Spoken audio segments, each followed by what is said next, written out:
Resource Circulation System and 2040 Plastic-Free Island Vision. As a popular tourist destination with over 10 million visitors annually, Jeju faces environmental challenges due to the substantial waste generated. In response, the island has initiated efforts to implement efficient resource circulation system to lead a circular economy that maximizes resource utilization and minimizes waste, aligned with the 2035 Carbon Neutrality Vision. The resource circulation system plays a key role in Jeju's carbon neutrality strategy. Jeju has also set forth its 2040 Plastic-Free Island Vision. It aims to eliminate plastic use and minimize its environmental impact by reducing waste at the source and enhancing recycling efforts. The island targets a 50% reduction in waste and a 100% recycling rate by 2040, ultimately striving for zero plastic disposal through incineration and landfills. Waste disposal and collection. Most South Korean municipalities use centralized waste management systems where residents dispose of waste and recyclables at designated points in residential complexes. Then municipalities or private companies regularly collect and transport them to central facilities.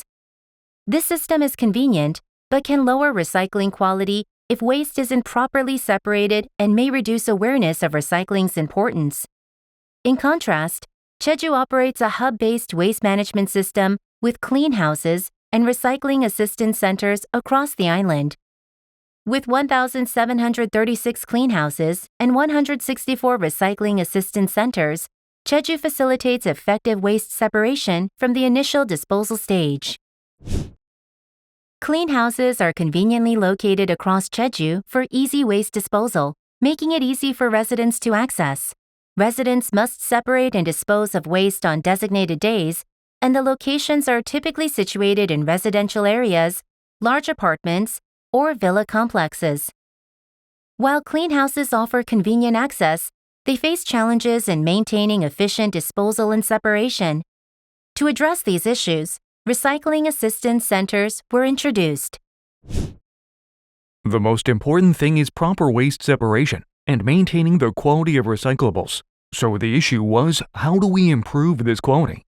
In 2017, we implemented a system that required separating different types of recyclables on specific days of the week at the clean houses. This new system added an extra step by requiring residents to separate their waste further according to the designated days, which increased the inconvenience. To resolve this inconvenience, we created the recycling assistance centers where waste can be disposed of at any time. These centers are larger, incorporating 4 to 5 clean houses, and serve as centralized hubs. The first benefit is job creation, particularly for senior citizens and marginalized groups. By operating clean houses and recycling assistance centers, we've been able to create approximately 25 billion Korean won worth of jobs annually. This funding ensures that over 3,000 people benefit from these opportunities. Second, by simplifying multiple disposal locations, we shorten collection routes to sorting centers, which helps reduce transportation costs. Third, we see increased profit by selling the improved quality of recyclables. Last, when recycling assistance centers directly sell recyclables, the transportation cost disappears completely. And it also reduces the sorting load at the sorting facilities. But there's something even more important: creating space to try out various waste management policies. For example, Seoul Metropolitan Government tried to replace single-use delivery containers with reusable ones, but it was challenging because there was the lack of return locations. With recycling assistance centers like ours, they can serve as return points. These centers can become hubs for new policies, which is a crucial aspect of this system.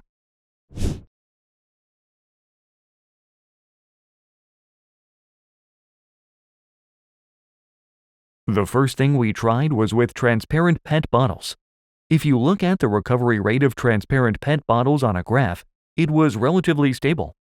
However, after we introduced the integrated reward system, it sharply increased in a J-curve. As a result, not only did the quality of recyclables improve, but also the quantity increased significantly. Next, we expanded to items like cans, aluminum, and other metals. One particularly unique thing we did was with batteries. Although batteries don't account for a large volume, they are environmentally problematic when disposed of improperly. Batteries are considered household hazardous waste, which is tricky to manage. So we use this system as an incentive for the proper disposal and separation of household hazardous waste like batteries. As a result, the amount of recyclables collected increased from 703 tons in 2022 to 806 tons in 2023, a 14.6% rise. Additionally, the number of volume-based garbage bags provided as rewards grew from 1.16 million in 2022 to 1.44 million in 2023, showing steady growth in voluntary participation. My main job at the center is to guide residents on how to properly separate the recyclables they bring in, and to assist with the sorting process. It's important to sort various recyclables like transparent PET bottles, paper cartons, and cans accurately by type. For first-time visitors, I explain how to separate their items. I also handle the tasks of weighing the recyclables and providing volume-based garbage bags or points based on the weight according to the integrated reward system. I feel most rewarded when residents practice proper recycling and bring in well-separated waste. It's gratifying when people ask about the correct way to separate their waste, or when they bring in items that are already correctly sorted. Seeing people happy as they receive their garbage bags or points makes me feel proud of the small contribution I'm making to the community. I believe the Recycling Assistance Center has played a significant role in raising environmental awareness among residents. Thanks to the integrated reward system, more people are actively participating in recycling. Also, the center provides jobs for seniors like me, so it brings two big benefits to the community. I think these small efforts collectively help maintain Jeju's clean environment. Financial independence and community acceptance. Jeju's financial independence in waste management increased from 13th nationwide in 2016 to 3rd in 2022, showcasing its ability to fund its waste management without external support through efficient resource circulation. The island's incineration facility generates 13.7 billion Korean won annually from electricity sales and 1 billion Korean won from renewable energy certificate sales. Additionally, Jeju benefits from direct sales of high-quality transport PET bottles and reduced collection costs via recycling assistance centers. These revenue streams reinforce Jeju's model of financial independence and resource circulation. The entire process of establishing landfills and incineration plants took 7 years, with 4 years focused on resolving conflicts with local residents. To address these concerns, Jeju began offering economic benefits to increase community acceptance for these facilities, which changed the local community's stance from opposition to support for the establishment of the facilities. We provided support in two ways. First, we invested 10% of the total construction costs of the facility, which amounted to approximately 34 billion Korean won, directly into the village. Second, we allocated 10% of the fees from waste bag sales, roughly 1.7 billion Korean won annually, to fund community support projects, which helped to resolve the conflicts. 10% of the construction costs were allocated to housing improvements, while the Community Support Fund was used to enhance living conditions and welfare for residents. As these initiatives progressed, the perception of the residents gradually improved and trust in the recirculation center strengthened. Jeju is currently planning to establish a new incineration plant In the past, a specific area was selected and the residents had to be persuaded. However, now, local communities are competing to host the resource circulation facilities. When we first initiated the bidding process, 4 communities applied. After a competitive process, the site for the new incineration plant was selected in Samcheon-ni. The rest of the administration procedures are underway, and the facility is expected to be completed by 2029. What this experience shows is that if existing facilities are well managed, future projects can proceed through a public bidding process. When communities see that current facilities are successfully operating, they realize that they too can benefit from hosting such facilities. Marine plastic and ecotourism. Jeju Island's resource circulation strategy addresses its unique geographical challenges, including limited recycling infrastructure and marine plastic pollution. Jeju Special Self-Governing Province Development Corporation significantly contributes to the island's economy and environmental protection by utilizing local groundwater to produce its popular bottled water, Jeju Samdasu, maintaining over 42% market share in Korea's bottled water sector. JBTC is also committed to recycling plastic waste through its transparent PET bottle initiative, partnering with the Jeju Coast Guard and local fisheries cooperatives to collect and recycle plastic waste, preventing ocean pollution. One of the most important things for fishermen during their activities is drinking water. Since there is no water supply available on the boats, fishermen have to bring their own bottled water. To ensure that these bottles don't end up in the ocean, we provide special boxes for collection. This process is carried out in collaboration with the Jeju Coast Guard and the Fisheries Cooperative. The Coast Guard distributes designated collection containers, while the Fisheries Cooperative promotes the initiative to boat owners and fishermen.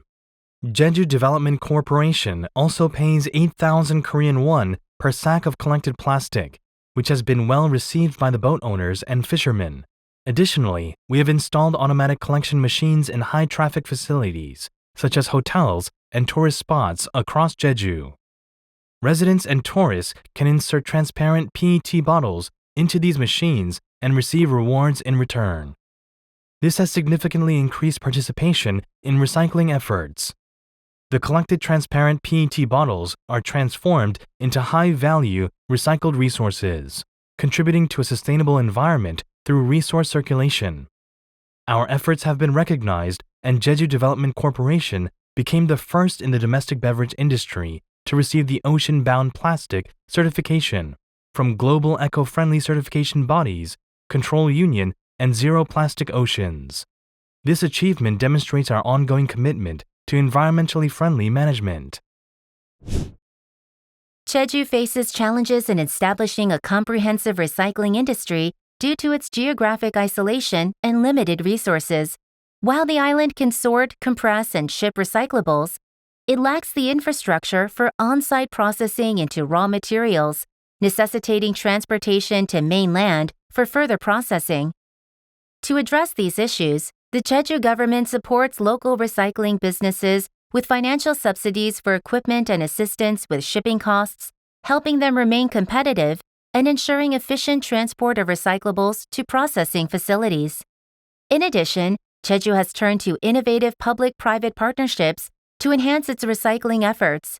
Notably, a collaboration between the Jeju government, Hyoseong TNC, and JPDC has led to the creation of eco-friendly yarn branded as Regen Jeju, produced from high-quality recycled PET fibers.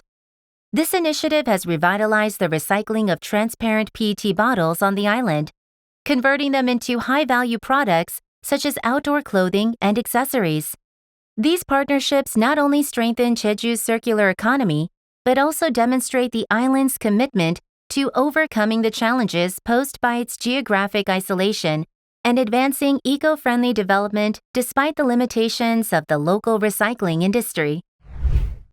As South Korea's top tourist destination, Jeju is aware of the significant waste generated by millions of visitors each year.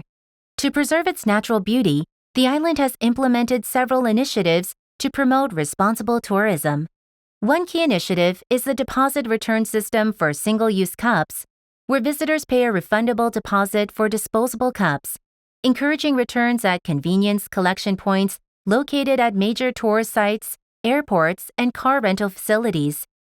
Jeju also educates tourists on sustainability through various programs promoting waste reduction and resource conservation. Activities like plogging, which combines jogging with litter collection, engage visitors in eco-friendly practices. Additionally, tours of recycling plants provide insights into Jeju's waste processing and circular economy efforts. These initiatives aim to reduce tourism's environmental impact while fostering a culture of sustainability that contributes to global ecotourism goals. Jeju's resource circulation model transcends basic waste management, reflecting its unique status as a global tourist destination. With over 10 million annual visitors, effectively managing the resulting waste is crucial for preserving the island's pristine environment. Jeju's strategic approach is recognized as an exemplary model for achieving both environmental protection and economic sustainability, establishing the island as a leader in maintaining a clean environment while pursuing sustainable development.